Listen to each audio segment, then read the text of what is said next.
Okay. Recording is on, so Okay. whatever you can say will be used against you in a court of YouTube. Okay. I understand these terms and conditions. I click to agree. Did you read all the terms? Or did you read all the conditions? I might have skimmed a bit of it, but yeah. The biggest lie on the internet ever. Yes, I read everything.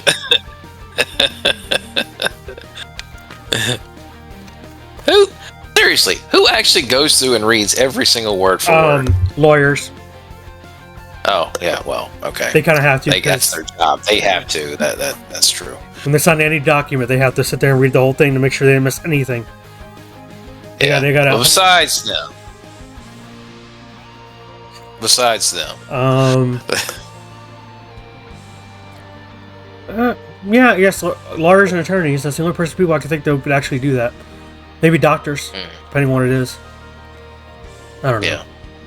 Anyway, Subsquares, welcome to my review of Final Fantasy 1. I played the GBA version from the Dawn of Souls collection 1 and 2. That was recommended to me by someone at work as far what version to play, because I did emulate the game. So I'm going to go based off of that version of the game. I'm not going to really try to bring up anything about the original version or any other versions of the game that exist, like the pixel remasters on Switch and obviously other consoles. I will say that I highly recommend, at least as far as the first two Final Fantasies go, but in this case, since we're focusing on one, definitely either GBA or on up, for time efficiency's sake, because there was so many things. That will be part of the review. We'll get into that. Trust me. Yeah. So first off, initial reaction. I did beat the game about a month and a half ago. It's been a while.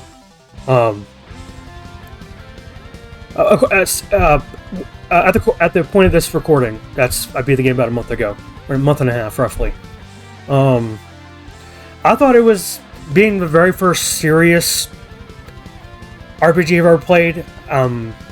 If you count Super Mario RPG as a serious one, I guess you can if you want. I don't. Paper Mario. I think I played an Skyrim, but that's an action RPG, is different. Yeah. So as far as serious JRPG, Final Fantasy 1 is the very first one I ever played. So I'm going based off of the little knowledge I have of the JRPG genre, just with this one game. All right, fair. That's fair. And I gotta say, it was a great introduction into the genre. It really was. This is the game that was Square's last attempt to making something big to stand out before they would have had to close their doors to their company for good, and this was like back in the late 80s. But here we are today, so many years later. Yeah, because they've made a number. Square's tried making a number of other titles, but they never really made as much of an impact compared to their last attempt, this being Final Fantasy. Hence, one of the reasons why it was called that. This would be their final game. Oh, okay. Possibly final game.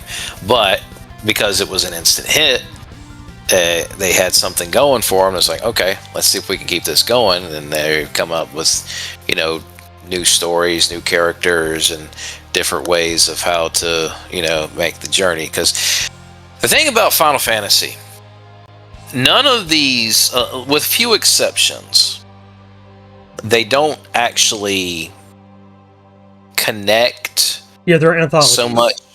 Yeah. They're each their own journey. So, but yeah, for something like the first game, definitely a good way, with it being straight up turn-based, it lets you form your own strategy on how you deal with whatever enemy comes your way based on what abilities you have, what weapons you have at that point in time.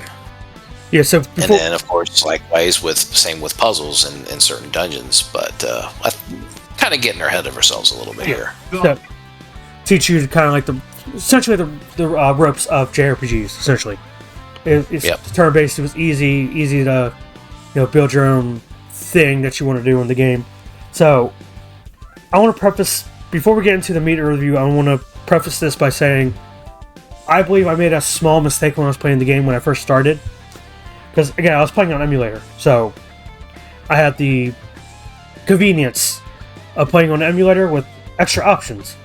Again, this is my first JRPG, and I knew some JRPGs can get kind of difficult. So again, I didn't know what to expect. So what I did was, when I came out of the first town, Corneria, is that what it's called? Corneria, yeah. Mm-hmm. Same as Star Fox, Corneria, essentially. I think they literally have the same name. It's either Corneria or Cornelia. Okay, either way, the first town. And I had an idea, like, I know some JRPGs can be pretty grindy, and again, I didn't know what to expect. So I decided, hey, let me put this game on the RetroArch app I was using on my phone. It only had one setting for speed up, and I think the speed up was had to be at least 4 or 5 times the speed of the game. Oh, wow. And I was like, hey, if I'm going 4 or 5 times speed, that means I can do a lot of battles real quickly. So let me just... I did... I kid you not, I counted. I might have miscounted here and there, but because I'm human. I did 100 battles before I went to the first.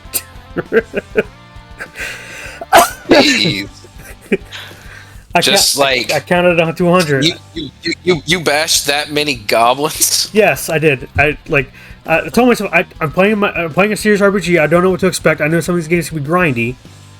So let me see if I can just grind right here at the beginning of the game to make my life a little easier, so I don't have to do it later. And it didn't ruin the experience for me, but it did make the game little too easy. I didn't have. Oh, trust me. I didn't have any. I barely had any pushback except for the. I got my first pushback when I tried to attempt the first bonus dungeon that's in this version of the game. As I got my first pushback, I was like, okay, I'm too weak for that, let me come back. And then come to find out, I did some research online. Again, I'm also prefacing before we get to the meat of the review. The game tasks you with building your own team. You can have all white mages, you can have all warriors, you can have 2 warriors, 2 white mages. You can have whatever collection of 4 enemies you want, 4 party members you want. Which I will say right up front, having all 4 of the same class, especially if it's your first time playing, definitely not advisable. Yeah, I was using that as an example, as a short and want to really challenge yourself. Yeah. I was just saying that as an example. That's what you can do that. But honestly, I thought my thought. This I had no research going into this when I was choosing my characters. I thought, hey, let me name myself the warrior because the warrior. I'm the one playing this game. Let me be the warrior. And then obviously I texted you. I texted 2 other friends about my brother and another friend. Hey, I'm playing Final Fantasy 1 for the very first Final Fantasy game. What class do you want? What character what class do you want to be? And I told everybody, well, this class is already taken, so I didn't realize that you could actually have multiple of the same class in one party. I didn't know that until later when I did some research. And so, come to find out that my mixture of party members was good for the base game. It's fine. But what kind of party did yours consist of again? Warrior, white mage, monk, and thief. Oh, so you didn't have a black mage at all? No, and I found out that was a huge mistake. I didn't know the black mage was that important to the game. I mean, it is. You could beat the base game with any party you want. It's possible. It just makes it more difficult. Oh yeah. So I did some research about those bonus dungeons. I'm not including the bonus dungeons in this review because they're bonus dungeons. They're extra content. You don't have to do them. They're not integral to the game. They're just extra stuff you can do if you want to challenge. I will say, yeah, while that is true, it is not really important as far as the main story itself. They do have bosses. I will say that some of the bosses you face in there are from future Final Fantasy titles, depending on which one you go through.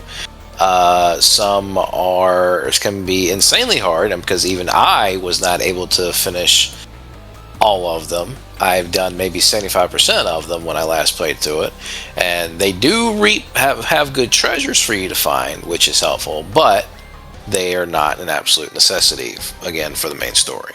Yeah. So, in saying that, the reason I'm saying this is because that's the only part of the game I didn't beat, because this also links to the makeup of my party. I read online that people were saying, hey, if you had this party set up against the two very hardest bosses in the game, three hardest bosses in the game, you should wipe the floor with them like they're a goblin.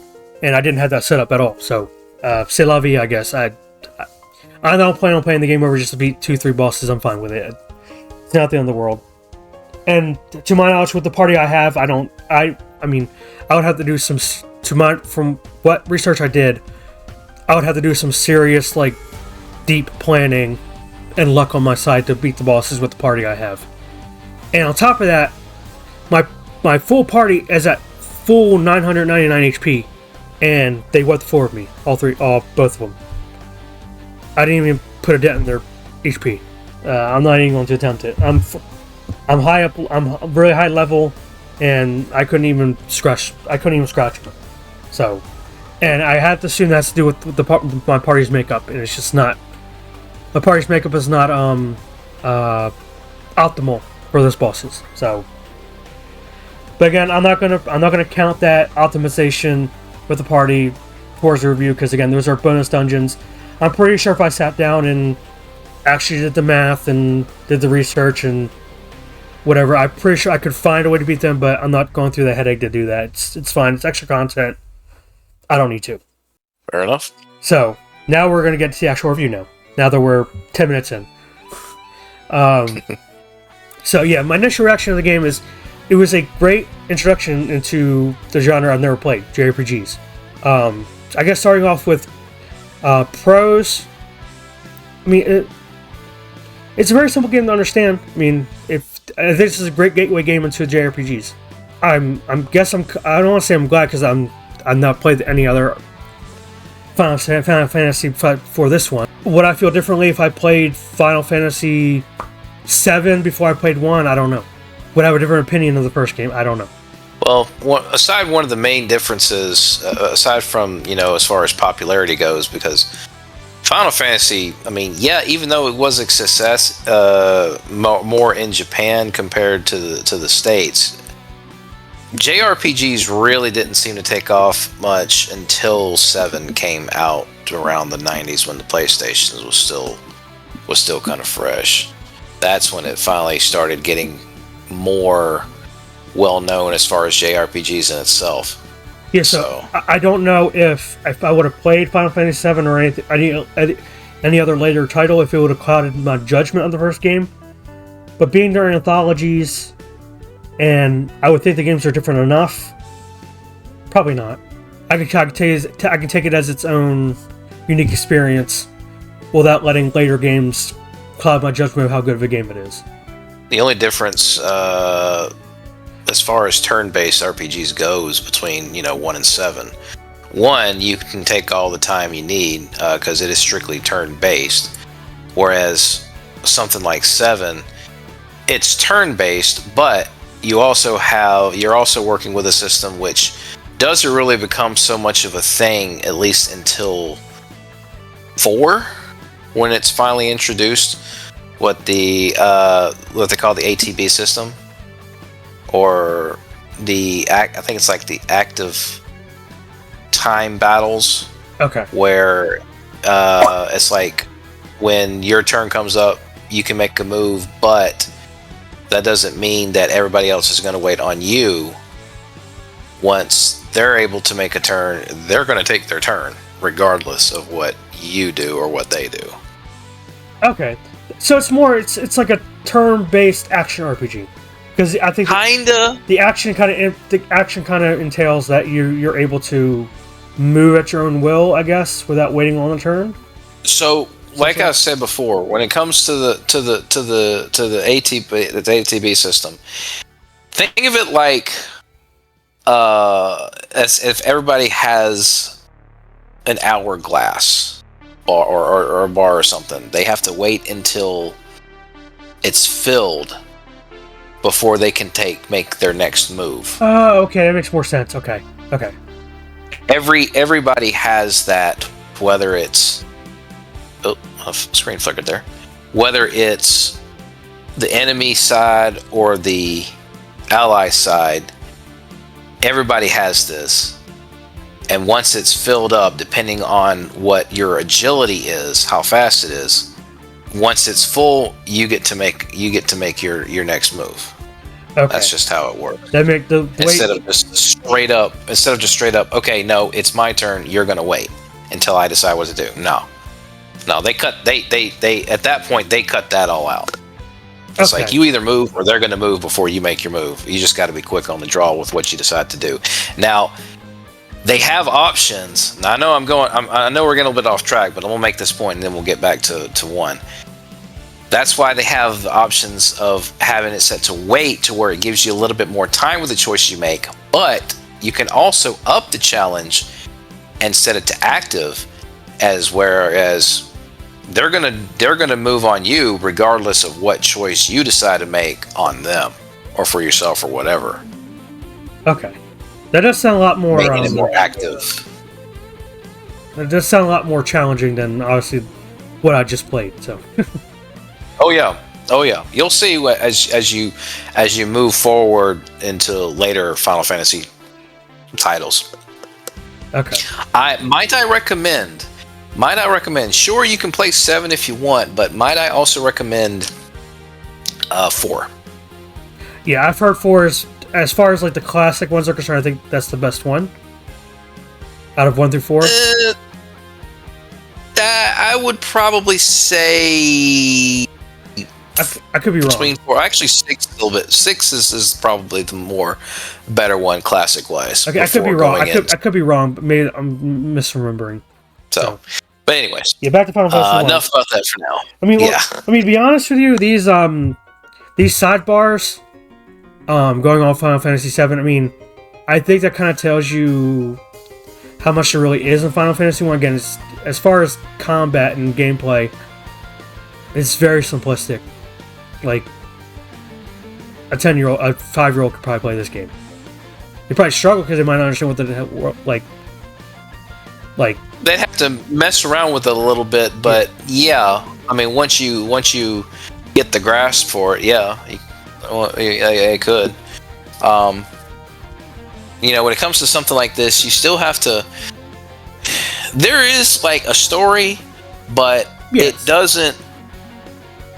It's not that hard driven. It's just you're a group of heroes set to find and relight the crystals, and that's pretty much it as far as plot goes. The rest is up to you. Yeah, it's bare bones story. And again, very first JRPG. Well, not very first, but like very first Final Fantasy game. I mean. Again, they were trying to strike gold, and they did, obviously. So I think they were trying to make it as simple as they could, so it wasn't like off-putting to so many people. Yeah. I mean, like, let's be honest. Most of your successful games, your big franchises, usually simple stories. Mario and Bowser. Bowser catches Peach. Oh, big story there, huh? Sonic and Eggman. Exactly. Sonic tries to free the animals from an evil mad scientist. Yeah, there you go. Your bigger franchises, they don't have deep stories. That's not what they're there for. They're there for the gameplay. So, yeah. As far as gameplay is concerned, like I said, there's not really much to expound upon because, again, it's a pretty simple RPG. I mean, obviously there's your buffs and your. I think there's some debuffs you can use. Again, I only had the white mage, so I didn't have a lot of magic to use to begin with. And by the time I got my monk and everyone else up to warrior and fighter, well, whatever the monk's upgraded version was, master, that's what it was. I mean, their normal attacks were good enough to get me through the game. I didn't have to give them extra magic or anything. If anything, my white mage was literally a white mage. Did his job. He healed the team when I needed him to. And that's about all he did. And if he wasn't healing, he was just hitting people with a stick. Either a stick or a hammer. I couldn't remember what the weapon was. Whichever was available. For the majority of the game, he had a hand. I think it was a. Was it a stick? It was like a mallet. It was usually it was supposed to be like a hammer or a mallet. That's what the white mages usually had for a weapon. Yeah. But that's why there's also some items, or it's whether it be some weapons or some armor, depending on what it is, that can be used to cast a spell when used as an item, which that does helps to save on MP. And then obviously the white mage was really useful against, obviously undead. I could use Diaga, whatever I think that's called. I could tackle all the undead. I did have a coworker tell me something I didn't know. Apparently, some of the mechanics in the game go pretty deep if you find them. I didn't realize you could use healing magic on undead enemies and it actually works as an attack. Oh yeah, I didn't know that. Yeah, I think that definitely became more of a. I want to say was more of a thing since Final Fantasy 3, 4, where they say if you can use powers of healing that's effective against undead like skeletons and mummy stuff like that. Yeah, if you use your cure spell as white mage on an undead enemy, and it's an attack. And I realized that I was like, oh, okay, that's actually some deep mechanics that I don't think are spelled out to you in the game. You kind of have to find out on your own. Pretty much, yeah. And by accident too. Only heal. Oh, I accidentally hit the enemy. Oh, it killed him. Oh, that's cool. Like, it feels like something you would have to kind of go out of your way to figure out. Speaking of figuring out, as far as the story is concerned, I mean, if I remember correctly, the game pretty much, as long as you talk to all the NPCs, you'll never get lost. I mean, I don't think I ever found a point where, maybe for the exception of when you get the crystal, get the airship, I thought that was a little confusing. But I don't know if an NPC told me and I just didn't catch it. That's the thing. Like, I want to say in the Dawn of Souls version and on up, as far as more of the modernized version of Final Fantasy 1, they tried to. I think Square was looking to try to make it where the NPCs give you a bit more straight up forward, certain clues as to where you could go to get what certain item or where the next crystal could be and stuff like that to try to help you along. Whereas in the original, like for say the NES or the Famicom, didn't really do as much of a good job as far as trying to tell you, hey, you should go here or go there. They just give you cryptic hints, and I heard something about this area of the world. Maybe we should go there and figure out what it is, or something, like some kind of like hint. Okay, so you're saying in the original game they really didn't do that? They were it's like they were more cryptic. They're vague. They were very vague about it. Okay. More vague about it, yeah. Okay. But that was unfortunately a common thing for early RPGs in general. Yeah, because the reason they did it, because I mean, realistically, if you sat down and played through Final Fantasy 1 on an emulator without the speed up, I mean, you could probably beat the game in 10 hours? 10-15. Yeah, so it's not a long game by any means. So, those old games back then, they tried their best to milk your time, I guess, for lack of a better word. To extend it, yeah, especially considering that until they figured out the mechanics as far as cursor placement of what enemies you can attack and stuff like that. In the old days, like everybody has to focus their attack on one specific enemy that's in that group. Once that enemy's gone, if somebody else was targeting that same one, well then that's it. You just wasted your turn. It'll be ineffective because that enemy's already dead. Got you. Yeah. Whereas in this version, they pretty much had that all fixed. It's like it just goes to the next available enemy that's there. Yeah. To try to speed things and along. It usually seemed random when it did that. I noticed like it didn't like go down to the next monster. It was just kind of like whatever random monster it chose for you to attack next. It didn't seem, which is fine. That's fine. I don't care. I mean, again, I was kind of overpowered anyway, so most of the game was me clicking A over and over and over again. All 4 of my characters and wiping the floor with everything I touched. Hey, if you were trying to do that in the NES version, you would not have been able to get away with that. No way. Well, I wasn't playing the NES version. That's not part of the review, was it? Yeah. So, but yeah, just making that point. You're good. It's fine. I was jesting. So as far as classes go, it's always a good idea, especially if you're a beginner on this. You want to have a good white mage and black mage for sure, because you need to have a good variety. Obviously, you want to have your heavy hitter as well. So warrior is always good, but monk's not too bad either. That's kind of why usually if I'm playing something like Final Fantasy, like this, I try to keep a good, between monk.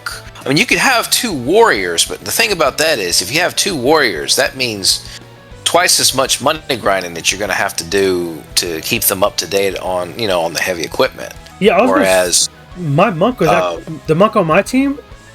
He was monk on my party. Remember, your monk was named after you, so you were the strongest as far as hitting. You dealt the most damage to my entire party, constantly. Monks usually get pretty OP on their attacks. Not too long after you start their adventure. Sure, the nunchaku it does decent, early on from the start, but eventually they're going to get strong enough to where their fists are going to actually do more than what any weapon could. Yeah, I found that early on when I was putting weapons on my monk. I was like, wait, why is it telling me it's stronger when my fists are? I noticed my fists are doing way more damage. So I didn't put any weapons on my monk at all the entire game when I found that out. And he was dealing 1,000 damage pretty early on in the game.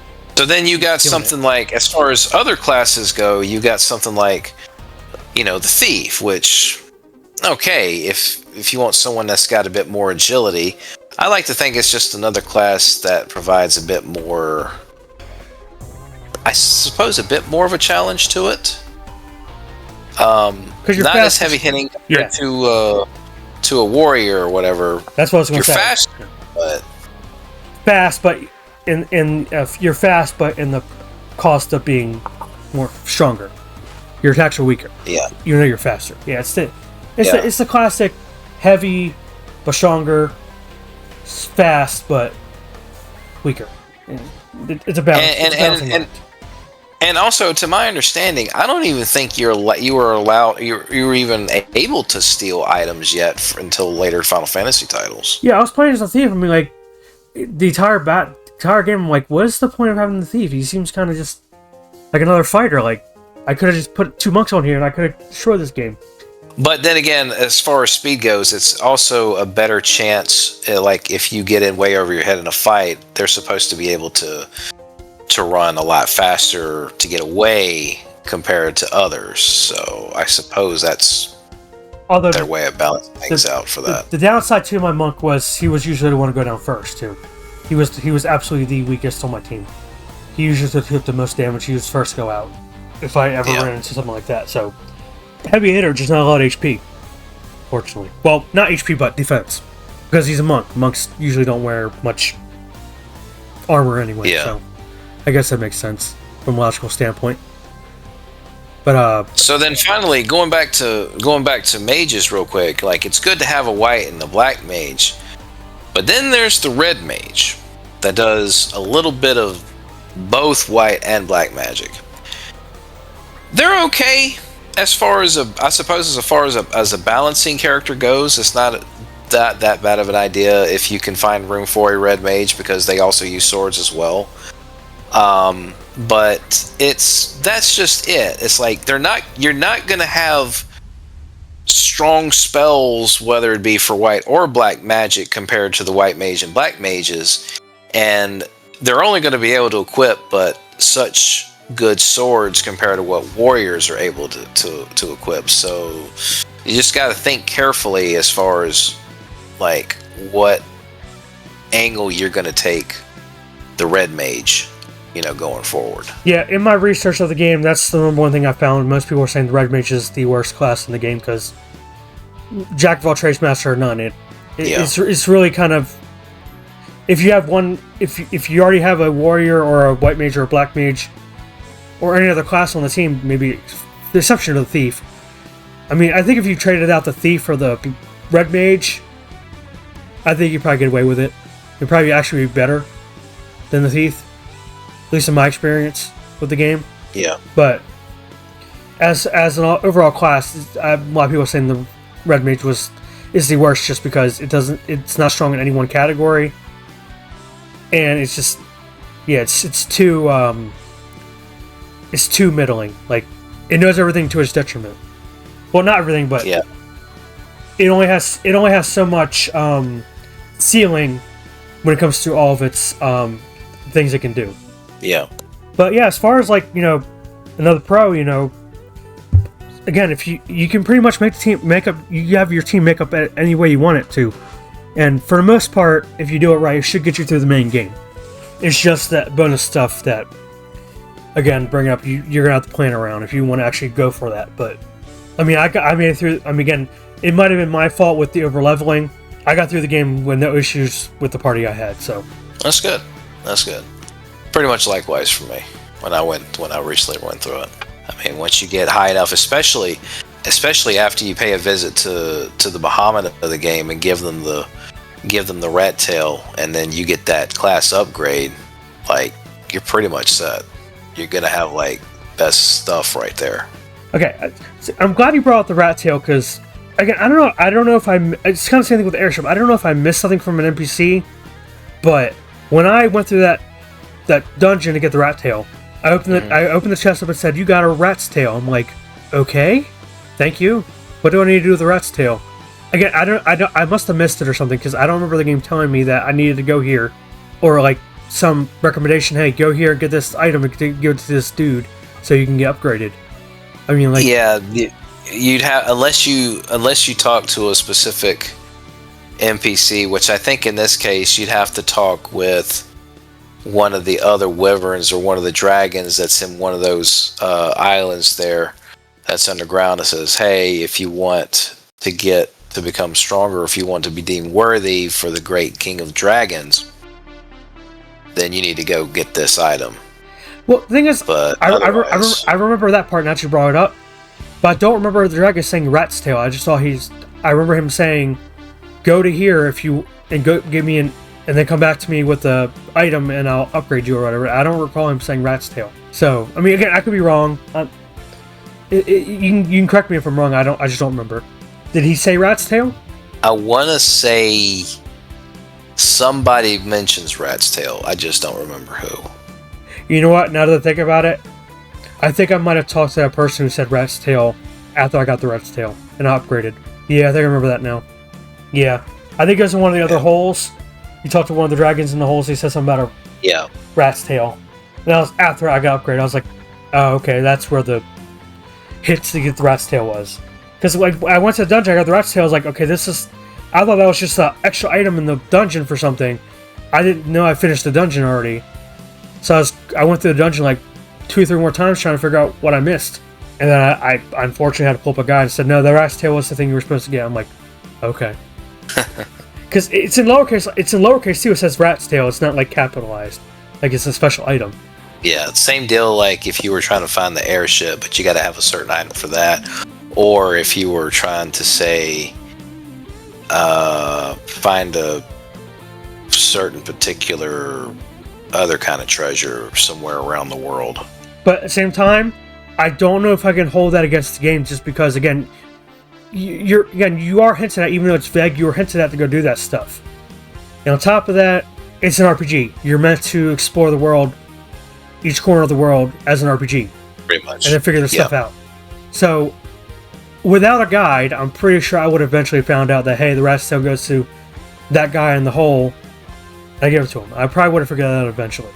It was just more me wanting to beat the game and continue forward, because I didn't know what I was doing. Especially when you're playing. I guess we can get to the cons now, because, I mean, again, this was a great game, but it does have its, obviously has its issues being it's an older game. It's obviously archaic in some of the things it does. One of those things is the pace. It's the walking. I mean, apparently fast. I had been walking fast the entire game, and I didn't realize it. And it wasn't that fast. Well, that's why when it comes to the version that we played here, they finally gave us the option to run while around, whether it be in towns, dungeons, and whatnot. Whereas in the original, you didn't have such a luxury, and it just made things feel like they just dragged on and on. Yeah. Funny thing is, I didn't figure out that button existed until near the end of the game. Oh wow! So I walked the entire game. Dang. But that's a grind right there. Yeah. And I mean, I didn't run from any battles in the entire game, so I fought everything that was in my way. And I don't know if the running would have made a difference. I don't know. If I would have knew that could run, would that change the encounter rate? I don't know. I want to say if you run, sometimes that can increase somewhat of an encounter rate, yeah. But then again, and I'm glad you brought that point up. This is another con. This is something I never liked about this, and I think Final Fantasy 1 isn't the only one. I think they did the same thing in 2 a few times as well. Encounters, enemy encounter rates can be bad enough already, especially in some of the later dungeons. But what grinds my gears sometimes is when you go up in a treasure room, see all this nice stuff, but like right as you're stepping right in front of it, sometimes even on the side of it or whatever, boom, suddenly you got to deal with a certain monster encounter rate. At that point, it's when you realize that's not random anymore. That's an actual placement. Yeah, I figured that out pretty early in the game. When I was in the first dungeon, I think it was the Marsh Cave, I think it was called. Yeah. When you had to fight a Psycho Demon, or Pisco Demon, whatever you want to call it. I call it Psycho Demon. It just makes sense to me. The way it's spelled in just real words. When you went in front of the treasure chest, you automatically got an encounter with a Psycho Demon. I was like, okay, this must be a... And then when you walk away from the chest and walk back to the chest, the encounter happens again. Especially if you if you like accidentally, go back. I was like, oh, I meant to turn around and get that. Well, too late. You got to fight them all over again. Yeah. I always hated that. To fix the counter. Which, I mean, that's a way to grind. I mean, it is. Just walk back and forth from the chest. But obviously, again, I didn't know that. And I said, because of the over leveling I did, the most of the game was pretty much a cakewalk for me. So, but I guess I can understand. I mean, I think I personally like that. Just personal standpoint, walk in front of the chest and you get a counter. I mean, it sounded kind of right to me. It didn't sound off-putting to me or annoying. At that point, I kind of expected it. Every time I walked in front of the chest, I was expecting a encounter. Sure, for different folks, I guess we can agree to disagree on that. That's fine. It's not a big deal anyway. Yeah. It didn't. But again, it might just be because I was over leveled. Maybe it didn't annoy me because just of that fact. I don't know. But getting back to cons, yes, I don't know if I can, because the encounter rate can be pretty. I don't know, like I think it was in the Earth Gift Shrine, the first shrine you go into, first real dungeon. Mm-hmm. There's this one section of the dungeon where every step I took was an encounter. Mm-hmm. Yep. Fixed place encounter spots. Yeah. Yeah, I know exactly what you're talking about. I got a battle. Next step I took was another battle. I'm like, what in the world is going on here? I really thought I was like the game was glitching up or I was stuck. I'm like, and I was actually legit worried that I was gonna lose all my HP. That's pretty much what they call a fixed placement trap. At least that's what I call it. That's like, because you're trying to, it's good to be on the lookout for your surroundings, trying to find treasure or find the way forward, whichever comes first. But yeah, that, I have to say that throwing like one fixed encounter after another like that is kind of devious. Yeah, that's kind of like, that's what do you want to call it? That's like Mario frustration kinds of garbage there. That's lost levels level kind of stuff, making things difficult on purpose. Oh yeah, hey, that's one of the things that early Final Fantasies are going to do that to you. They give you those difficulty curves. So just want to make sure to keep you on your toes. So yeah, I think encounter rate was definitely because I don't even want to imagine how many random encounters I ran into through the entire game. I don't even want to begin to count how many I did. Again, I don't know if the walking had anything to do with it or the running, because I couldn't find out. I didn't find out that you could run till near the end of the game. So I don't know if the encounter rate would have been better or worse or the same. I don't know. But in my experience, the encounter rate was pretty. What's the word I want to say? Bad. It gets ridiculous. Yeah. It can get ridiculous. Yeah. I mean, not just with Final Fantasy in this case, but a lot of these other classic JRPGs. There'll be times when I'll be surprised I haven't run into anything yet. I'm like, I haven't run into anything yet, and then it pops up like, okay, here we go. I was due time for a battle. I haven't run anything in like 10 seconds. I'm due for another battle. But again, like I said, I was over leveled, so again, everything was pretty much click A and beat the and win. It wasn't anything difficult. So, unfortunately, cannot speak on the difficulty enemies too much, just because again, I was over leveled. Now, I don't know if you've seen this one particular monster, but there is rumored to be a monster that's supposed to be one of the most toughest, and we're not even counting the extra optional dungeons here. This is from the main game itself. There is a certain monster you can find. The encounter rate for this one to appear is small, but if you have, I want to say, misfortune to run into this super enemy, you really need to be careful when considering your options. The War Mech is apparently like one of the toughest monsters in the entire game. They can really take a beating, and they can dish that beating back out to you hard, even at your current level. I would have to go back through my gameplay to see if I ran into anything like that, but I don't recall running into anything difficult. Again, except for like I said, it's a rare encounter, but if you happen to run into it, yeah, you better watch out. Okay. Because them War Mechs are no joke. Well, I mean, I don't know if I ever plan on playing the game again. I mean, maybe 10 years down the road, but I mean, I don't have any plans to replay the game, so unless they did like some kind of like, no, never mind. I'm not gonna go on a tangent. Back to review. Cons.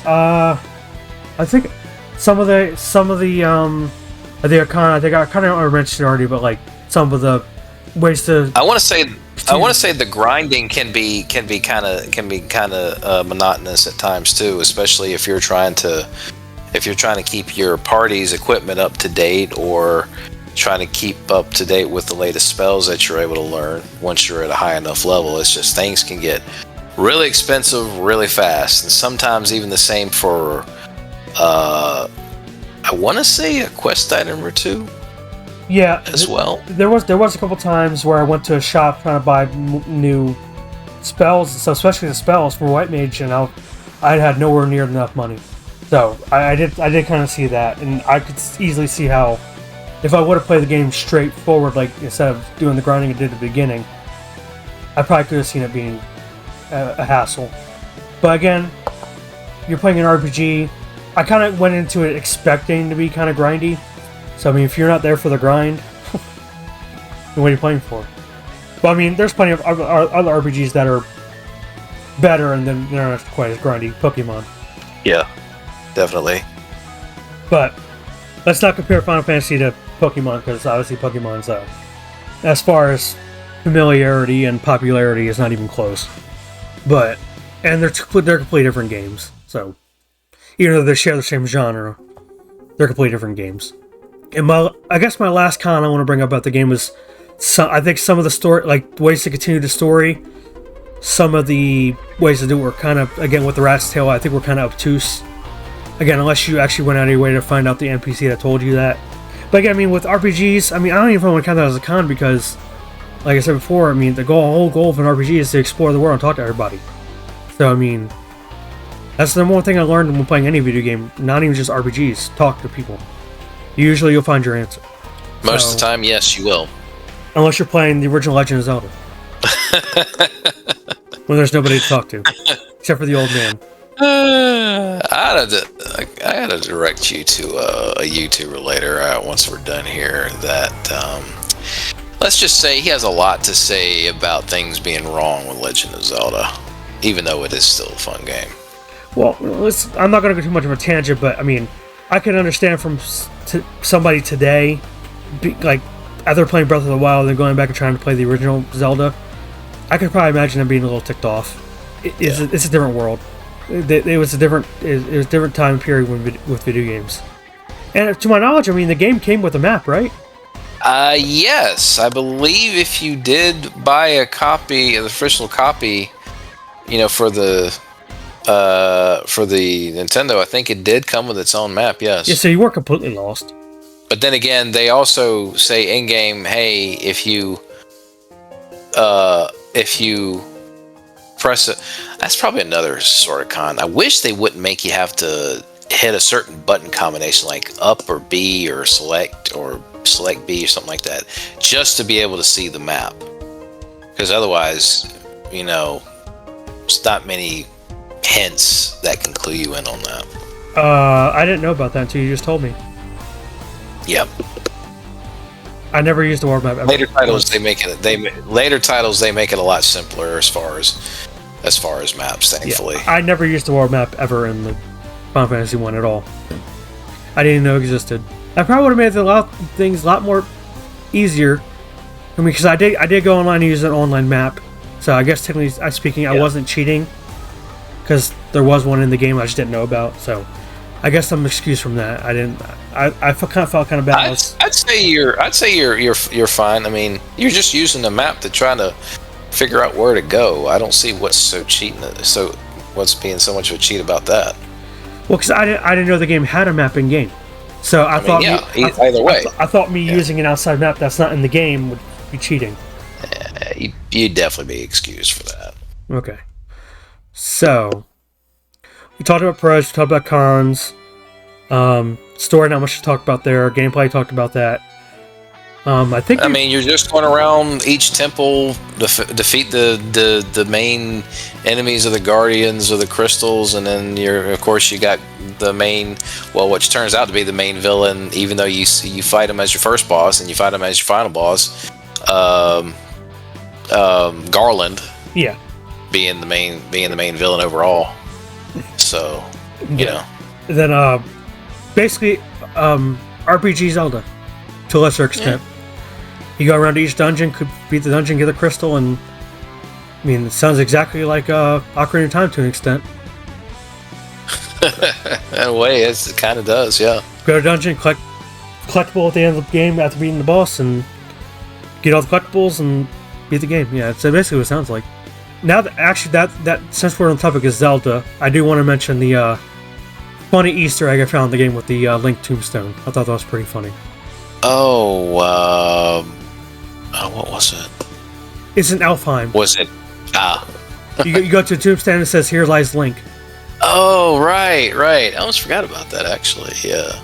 I'm surprised they got away with that. I guess Link wasn't. I guess the name Link wasn't copyrighted. I guess by Nintendo. So I guess, technically speaking, I guess it can't be copyrighted. It's a name. Yeah. So. Yeah. If they would have said "Here lies Zelda," maybe they could have gotten in trouble with that. But even then, I still that they couldn't get in trouble with that because it's a name.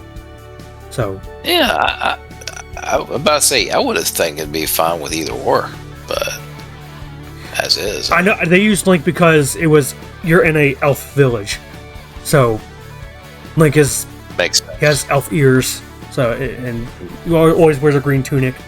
That's mostly what he's seen with. So at that time, anyway, so if you're not counting Champion Link from Breath of the Wild now, but obviously when the game came out, he didn't exist yet. So Yeah. Link he basically an elf essentially.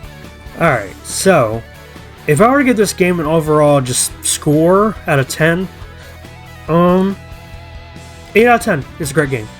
I was actually thinking the same thing. 8 Great game with for sure. small archaic issues. Yep. And as far as ranking it, it's probably going to be somewhat down here on my rankings list. I'm thinking right around this ballpark. Mario Kart Which would Wii. be Mario Kart Wii or Final Fantasy 1? Mario Kart Wii. Smash 64 or Final Fantasy 1? 102 Dalmatians or Final Fantasy 1? Yep. 102 Dalmatians. Yes, I played it. It was on Dreamcast. All right. I played it when I was younger. I think my uncle had one of my uncles had a Dreamcast and he had this game, and I played it. It's basically a collectathon. Got it. Yeah, it's actually pretty. I don't know if it holds up today, but just because of the controls are kind of wonky now. Now I tried replaying it like a month ago because I hadn't played it in such a long time since I was a kid, and it's very difficult to control. Yeah, I think we're going to put it right here, right below Smash 64. Okay. Insert shells and shift down. Yep. There we go. Final Fantasy I.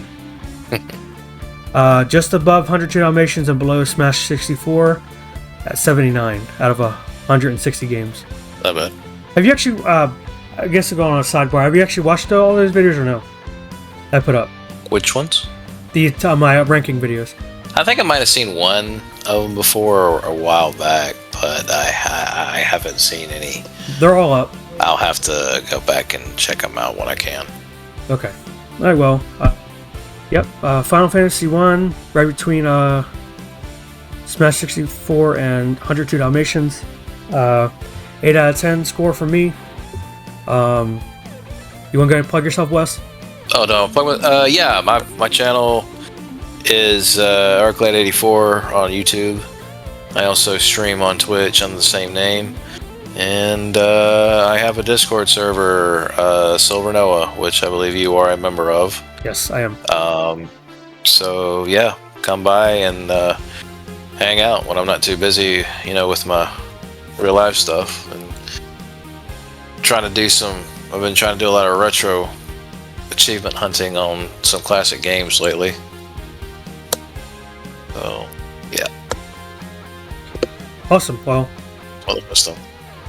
thanks for watching. Like, comment, subscribe, share, and stay square. All right, take it easy, peeps.